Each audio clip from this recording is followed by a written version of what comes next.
November is Cancer Awareness Month for dogs and cats, and I was just going to talk today a little bit about some of the things we find or that we can kind of pre-screen for in dogs and cats, specifically with older dogs and very specific with some breeds such as Labs, Goldens, Shepherds, any really big dog over about 50 pounds. We tend to see a fair amount of cancers of the spleen.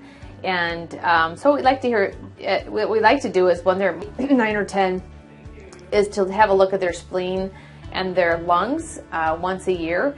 That involves just some x-rays and doing an ultrasound of the spleen and a just general peek around the abdomen to look for signs of cancer, basically. Quite a few of these cancers are ones that we can catch early. We can help and avoid the bad side if you don't get the cancers caught early. There are other cancers that we're looking for: skin cancers, oral cancer.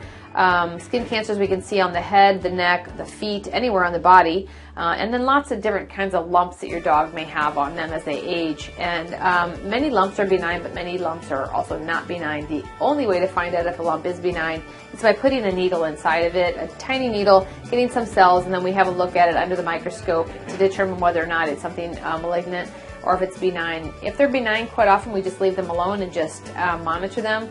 But if they are malignancy, then we recommend obviously taking them off. So cancers can show up any types of symptoms. There's certain lymphomas and such that can even show up with the dog drinking more water. So most importantly, just pay attention to your dog and your cat. And if you see symptoms or anything that looks abnormal by the way that they're behaving, eating, drinking, weight loss, or obviously if you feel a lump or something, you're going to want to bring them in.